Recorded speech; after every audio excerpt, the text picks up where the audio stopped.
welcome back to Franklin Covey's weekly podcast on leadership with Scott Miller. That's me. I'm your host and interviewer each week. You may also recognize me as the author of the multi-volume series Master Mentors, Volume 1 and Volume 2, now out in print, audio, digital, and video by Lit Video Books, published by HarperCollins. Each year, I'm honored to be able to write a recap of sort of 30 of the most transformative interviews from this podcast. With the permission of 30 guests, I write a short, easy, breezy chapter about something they said that I think was particularly profound, transformative even, sometimes on air, oftentimes off air, and would love to have you pick up a copy. It's a great read in the evening, maybe 10 minutes per chapter, to really revisit some of the most transformative things our guests have said over the last 5 years, now culminating in being the fastest growing and largest weekly leadership podcast globally. In fact, our guest today is John Bacon. He is the author of the book, Let Them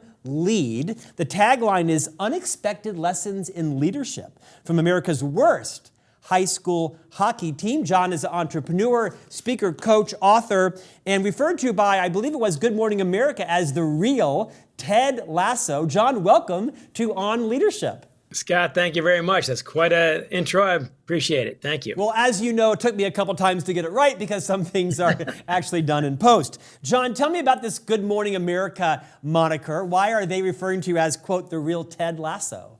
Well, that, of course, cuts both ways. If you've seen the show Ted Lasso, naturally.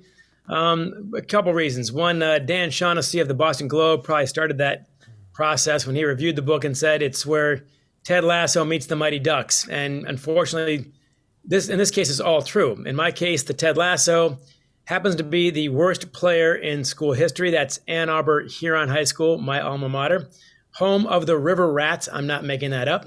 And I still hold the record, Scott, not bragging, just saying, for the most games in a Huron uniform, 86, 3 straight seasons, played every game. With the fewest goals, 0, and you can't break that record. All the games and none of the goals. And I played forward, so doesn't leave a lot to love there. And then, of course, what happens, the Mighty Duck side, I take over the worst team in school history, my alma mater, Ann Arbor Huron. That was 0, 22, and 3 the year before I started. A few non-sports fans out there, the 0 is where the wins go, okay? And 22 is losses, and 3 is ties. Some website ranked us as the worst team in America out of 1,256 teams. So that's pretty brutal right there, of course. And so worst team in America, worst player in school history. Yes, this is the marriage that we're looking for. But yet you managed to get a book published about it. We're going to talk about that today. So John, great intro. Thank you for the energy as well and the vulnerability. Confession, I'm an Orlando boy, born and raised in Orlando, Florida, transplanted out to Utah 30 years ago to join the Franklin Covey Company and lived a few places in between. Tennis was my sport. No one in Orlando that I knew played hockey. I've been on ice maybe 3 times in my life. And like you, when I was researching Scottie Pippen's book for his interview for the podcast, I learned a whole lot about basketball that I did not know, or maybe didn't even want to know. Similarly, I know a whole lot more about hockey after reading your book, but your book really isn't about hockey. Your book is about leadership lessons, building a culture, empowering people, changing your mindset about other people, changing their mindset about themselves. Let's talk a little bit about the book, Let Them Lead, Unexpected Lessons in Leadership from America's Worst High School Hockey Team. I've got a couple of questions from you today about what you've learned, but why did you write this book? Great question, and you're right. You don't have to know a thing about hockey or even sports itself to read the book with profit. So thank you for that. And my Orlando friend is our acid test right there. I wrote the book because I gave a TED Talk in 2014 about the experience, which was pretty popular. And then my editor from a previous book, Bo's Lasting Lessons with Bo Schembechler, the old football coach, which was a bestseller, Rick Wolf. He did From the Gut with Jack Welch, 60 other business bestsellers. He's one of the top in the field. He saw the speech about 5 years later and called me up and says, Bacon, this is a book. And that's when we started getting serious about it. And it's actually a lucky break, Scott, to do the book about 15 years after I finished coaching, because then I had better perspective. I've been out there in the business world a lot more, so I knew what worked and what didn't. But also, my players were between 35 and 40 years old. And I wrote all of them and said, please tell me what you remember, what you learned. And I got 150 pages back from them. Many of them, most of them are leaders now in various fields. And their insights there are sprinkled throughout the book about what worked and what didn't. And that gives it a lot more value, I think. In fact, John, if I'm not mistaken, you've either authored or co-authored about 12 books. This was not your first book. It's one in a long series of you being an author. I want to talk about first generational differences. In the last decade, no small amount of ink has been spilled on, boomers and traditionalists and Gen X and Gen Y and this and that and the other. And there's a whole cottage industry around leading with generational differences. And then as of late, you hear a little bit of a contrarian voice to say, most of that's bunk. At the end of the day, people just want this and this and this. And yes, there are some nuances, but there's kind of two camps going on, both monetizing it. What have you learned about the conventional wisdom around leading through generational differences? What do you think is legitimate and should be given some attention? And what are just principles of leading people, whether they're 18 years old or 48? Great question. It's the one I think that's probably the central issue of this book. Right now, HR, labor, recruiting, retaining, training people is the biggest complaint I hear from corporations and other organizations, and probably you too. And I get it. I've seen it. I've been coaching and teaching now for about 25, 30 years. I teach at the University of Michigan, Northwestern's, Medill School, and elsewhere on the side. So I know what they're talking about, and I've seen some of these behavioral changes. And yet, the big mistake we're making right now, I kind of fall into both camps, the old school and the new school. Old school is do not lower your expectations, do not lower your standards, raise them. The best advice I got from my mentor, Al Clark at Culver Academies, who was the nation's winningest high school hockey coach with 1,017 wins, also the math department chairman, a very unusual guy. He said the first thing you've got to do is to make it special to play for Huron. And I said, well, we're already the worst team in America. That's pretty special. He said, no. The easiest way to make it special is to make it hard. The easiest way to make it special is to make it hard, which seems paradoxical and certainly against what we're hearing now about casual Fridays and Taco Tuesdays and kombucha machines and so on. He says, no, don't do that. And the proof is, look, the Navy SEALs, hardest job in the world maybe, they pay about $54,000 and they take only 6% of those who apply. The Peace Corps, you need a college degree, a rigorous interview process for what? A few $100 a month to dig ditches and other jobs in the world's poorest countries, and they take 1 out of 6. How can they afford to do this? They sell the mission, not the salary. They don't deny that it's hard. They don't apologize that these jobs are hard. They brag about how hard it is, and that way you get the people you want. And people often say, well, you can't get them all this way. I don't want them all. You don't want them all. McDonald's gets them all. You don't want that. You want the elite. You want the hard chargers. And what was striking about that is when we started our summer workouts, 1 week after school got out, 4 months before the season began. These are all voluntary workouts. I cannot make you come by state law. All right, we're in the weight room, we're on the track. Everyone threw up on the track at some point or other. Sorry about that image, including the coaches, by the way. We worked very hard. Not one player quit. This is not the Navy SEALs we're talking about. This is the worst team in America. They're that hungry for leadership, that hungry for someone to believe in them, that hungry for high standards. So do not lower the bar, raise it, and you'll get a better client pool. John, when you handed responsibility back to the team for goal setting, discipline, decision making, it's kind of a tenet of the book, your leadership methodology. Was there anything you did in particular, or in hindsight, that worked well serendipitously, that leaders today could be listening to say, okay, so the correlation between the worst hockey high school team in America and this book on leadership, what advice would you give leaders today that are struggling with their teams, with empowerment issues, to say, I'm going to turn this over to you all? How do you encourage leaders to take that risk with recognizing that there is risk in it? Is there anything culturally or a belief in people's own competence that you have to reinforce before you do that?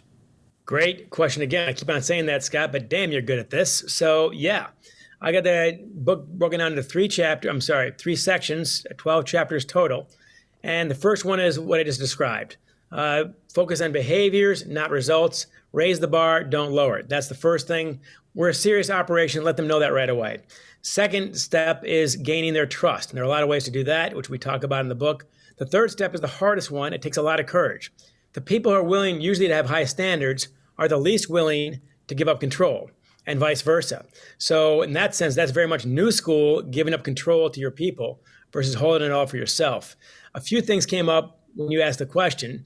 One, I would say in terms of goals, I let the team, the seniors, pick the goals every season for our team. I picked 2, highest grade point and fewest penalties, because I cared about those, and I know they didn't. But 3 through 10, they spent a couple days talking to the entire team to come up with the additional goals we wanted, 10 goals for the season. We laminate those, we put them on the wall, we keep track every week. We put them in their wallets, by the way. It's a very serious business. But they determine the goals, not us. That's a gutsy move right there. They will always set the bar higher than you would, and they get buy-in then because it's their goals. That's one very practical thing you can do tomorrow. Another idea I stole flat out from the Japanese while doing a story on Japanese hockey for ESPN magazine, inevitably titled, Scott, Pokemon. There we go. You can't avoid that one, of course. But senpai kohai, which means mentor mentee. I know that's a topic that is exactly up your alley. We don't do a very good job of that here in the United States, but in Japan, you are assigned, when you sign up with Sony or Toyota or almost any company in Japan, you're assigned an older mentor, and you two are basically locked together for the rest of your career, essentially. So in my case, we had upperclassmen and underclassmen, 9th graders and seniors, 14-year-olds and 18-year-olds, big gap there in many ways. And those guys were in the same locker room together, in the same stalls, basically. They roomed together on the road. They're on the same bus seat and so on, team dinners, and they ate that up. I had no idea. That's serendipitous. I just threw it out there.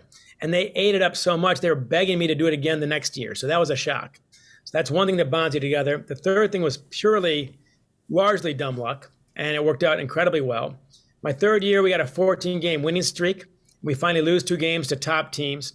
One team had a Finnish goalie, man. That's cheating, I swear to God. But anyway, so we lose 2 games. What do? I called up our captain, Chris Fragner, and said, tomorrow night, Captain, you seniors are going to coach the entire game. And he says, what does that mean? I said, you're going to find out.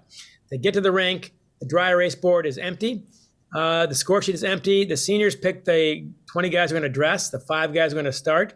And during a hockey game, you change on the fly. They did all that against a ranked team, and they won, not me, 6-0. It takes courage to do it this way, and it can flop. But it's like teaching someone how to ride a bike. Sooner or later, you got to let go of that seat, or it's not going to work. It is scary. I know that. I got a 7-year-old. It is terrifying, but you have to do it for them to reach their potential. So that's the hard part.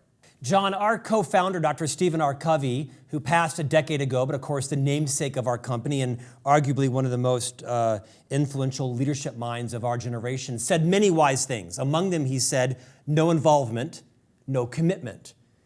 And it was, I think, Voltaire that said, common knowledge isn't common practice. These are intuitive leadership principles you're sharing with us. But they're hard. Because there's a conundrum, because I've been a leader of people, sometimes successfully, sometimes unsuccessfully. And as the leader, it's easy to think, okay, well, the buck stops with me. I'm going to get fired. I won't get promoted if I don't deliver the results that my leader needs from me. I know my job is to achieve those results with and through my people, but not all of them are always going to be self-starting and proactive and disciplined and take it upon themselves. And there's this conundrum in leadership, this balance of wanting to empower your team, wanting to have them set the goals. You've been given goals from on high, but you also don't want to turn it over to them because you feel like, well, they don't have the insight or the maturity or the responsibility to deliver what you need. I mean, there is this sort of tension that goes on in leadership. Anything you would say about that? Maybe speak to like that mid-level manager that right now I'm speaking her language, right? Which is right, yes, I want to be more empowering, but my team, I don't feel like, and you write about this in the book, I don't feel like they're up to it. I don't feel like they care enough. It's a broad question, I know. Tackle that however you'd like. Sure. You raised the central issue, really. And this is one we come across all the time. First thing, and by the way, I'm a big devotee, of course, of your old friend, Stephen Covey, and I've read that book. I read a lot of his books, but the 7 Habits, I've read it 4 or 5, 6 times, easy. Not quite 7, I guess. But don't confuse simple with easy. That's my first statement about that.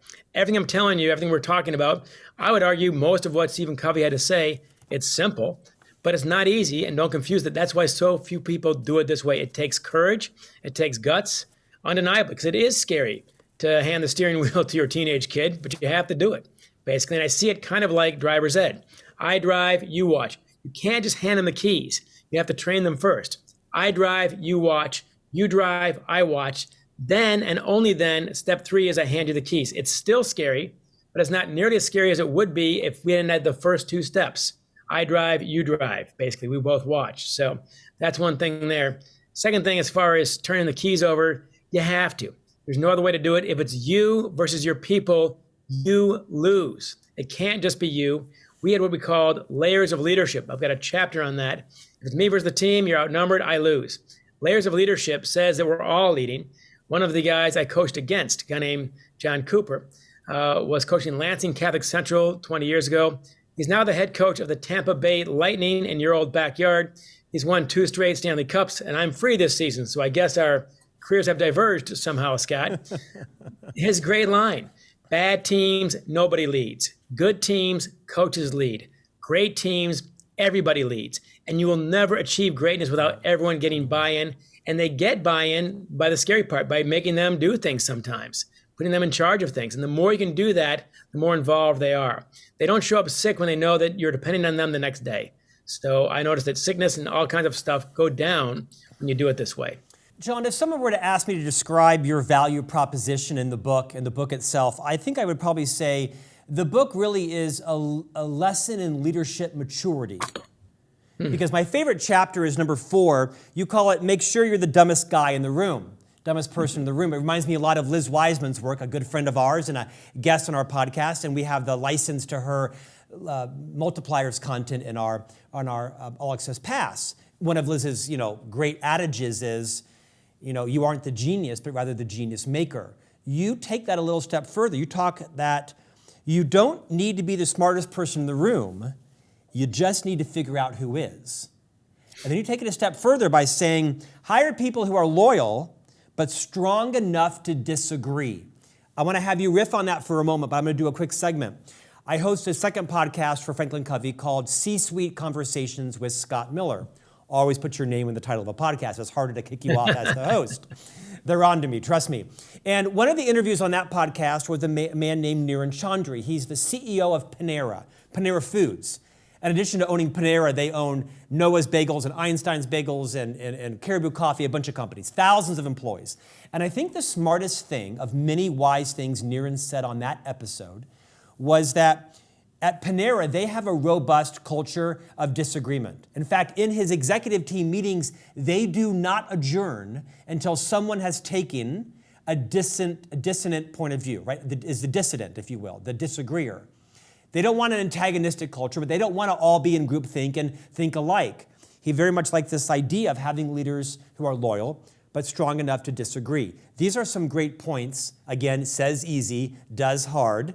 Common knowledge isn't common practice. Talk about how leaders at all levels can get to the point of confidence to find the person on their team who is in fact noticeably, palpably smarter than they are, be comfortable with that, but also then take it a step further to say, I need people who are loyal to me, but who are strong enough to disagree. Riff on that.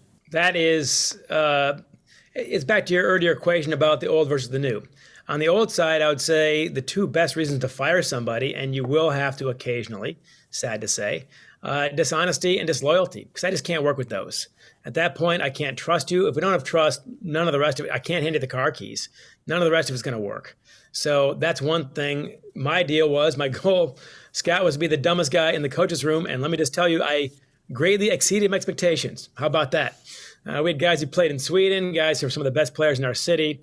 And I did not rank first in any category you really care about to lead this team. But I was always in the top 2 or 3. But the deal was, when we leave the coach's room, I am the head coach. And if that's not understood, we're going to have a problem. In this room, you can say anything to me. The door is shut. Disagreements are welcome.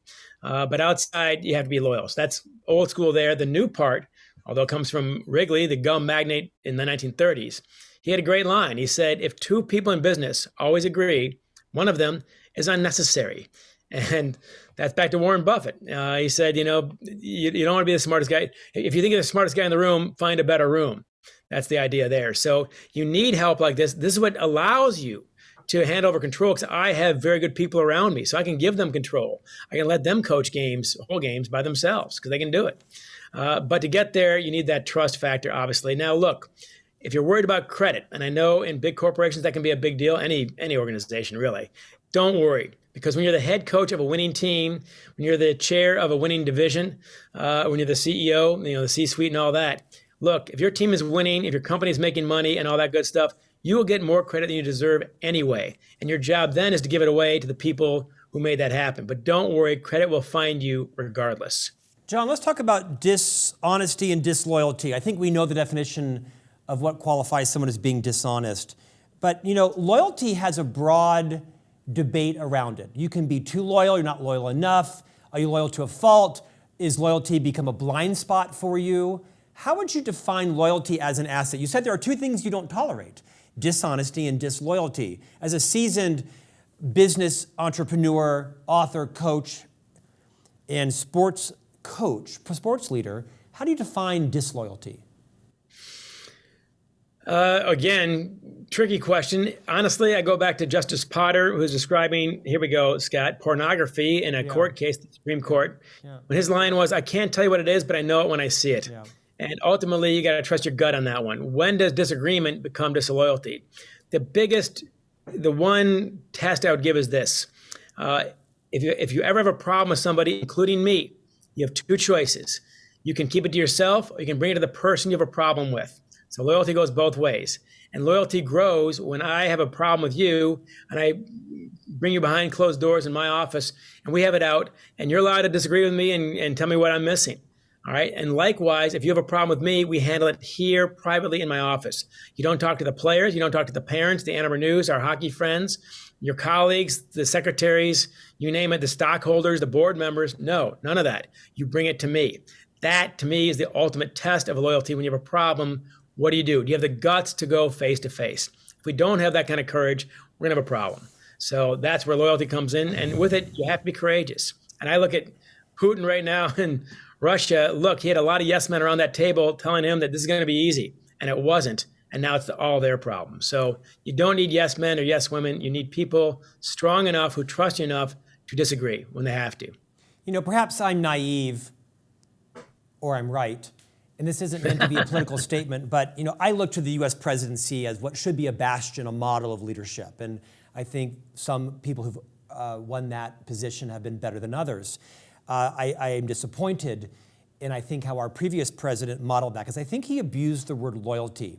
I think he demanded loyalty from others, but I've not seen him share that same value. And in fact, most people he demanded loyalty from now have sold him out, almost every one of them. And you mentioned about face-to-face. I remember how frequently he would talk about how he'd fired ex-secretary through a tweet or through whatever it was and had someone else. And, to me, that just, without critiquing his presidency, I'm sure there are some things that he's done well that I'm not giving him credit for. Of course he has. But it seems to me that as a leader, you're absolutely right. You kind of can't define it, but you know it when you see it, you know it when you feel it.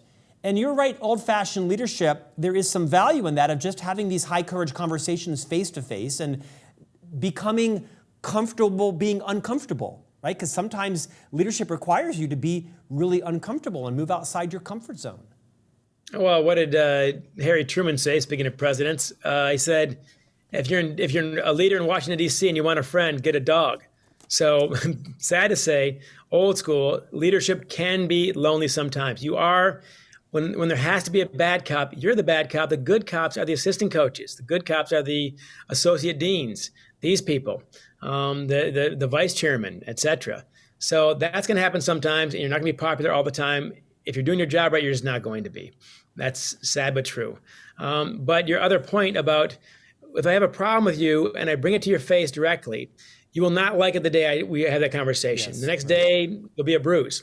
But in 3 or 4 days, we'll be better off than we were a week ago. Because now you can trust me. Because if I have a problem with you, you're the first and maybe the only person ever to hear about it. And that builds trust more than anything. Look, Scott, we've all been criticized to our faces.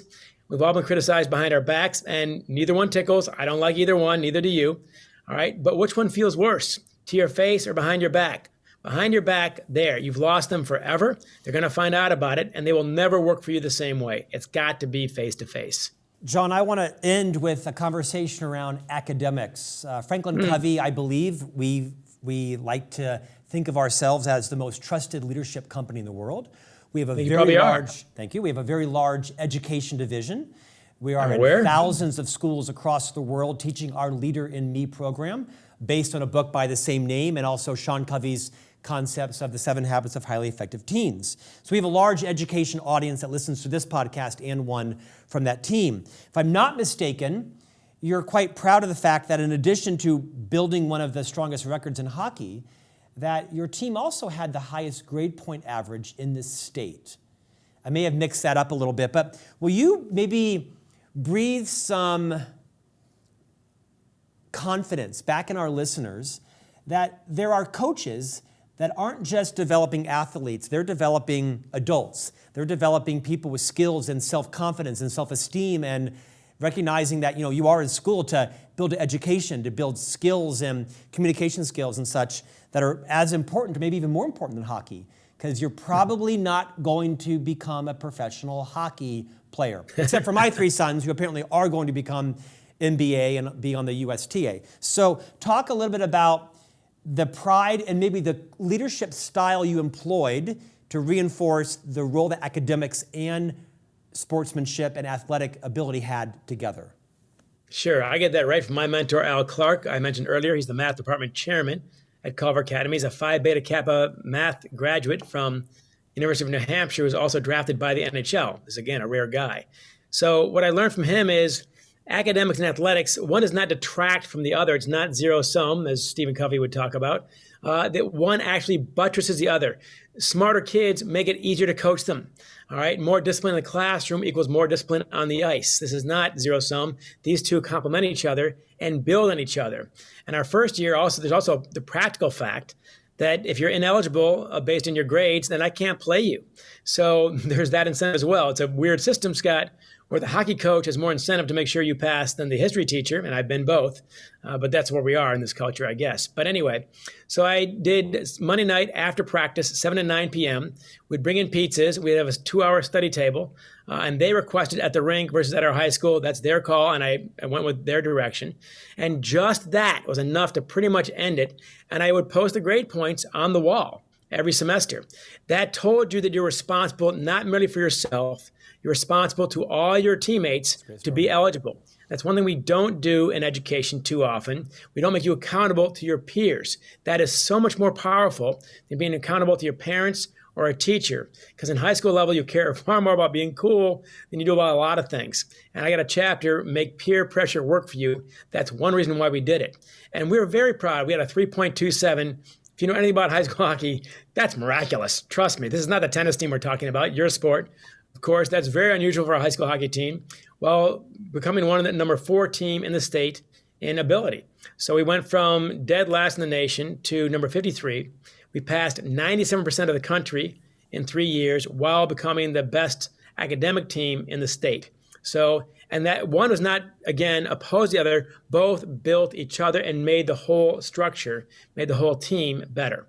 I'm delighted that you reinforced that. That actually is the premise of Franklin Covey's book, The 4 Disciplines of Execution, this idea of peer accountability and allow the team to set the goals. Like I don't know that? Come on, Scott, tell me one. The leader can have veto power, but it's a great reminder. Send us off with your perspective. Is that an outlier paradigm for coaches in high school and college? Do you find in your experience that the majority of competitive collegiate and high school sports, the coach is as focused on that same mentality, or do they?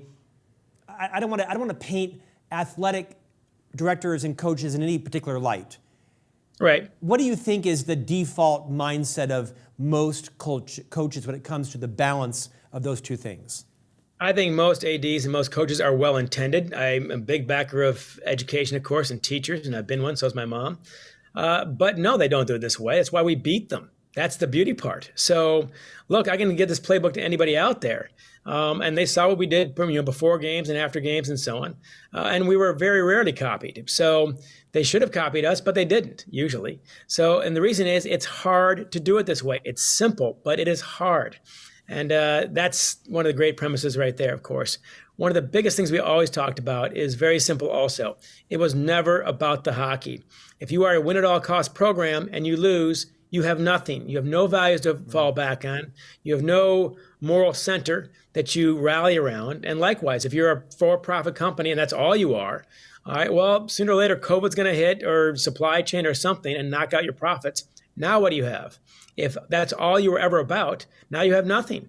And they're going to transfer. They're going to leave your company. So they stick with you when you have the values that get you through the hard times. And those keep your head on straight during the good times. And I know, we both know, that is exactly what Covey was arguing for. And we believed it. John Bacon, New York Times bestselling author, coach, speaker, and according to Good Morning America, the real Ted Lasso. Your book is called Let Them Lead, Unexpected Lessons in Leadership from America's Worst High School Hockey Team. Hard to repeat it without laughing. Great book, great lessons. What's next for you, John? I'm going to keep doing this, of course. We're turning this into a movie with Jim Bernstein, who did Mighty Ducks 3.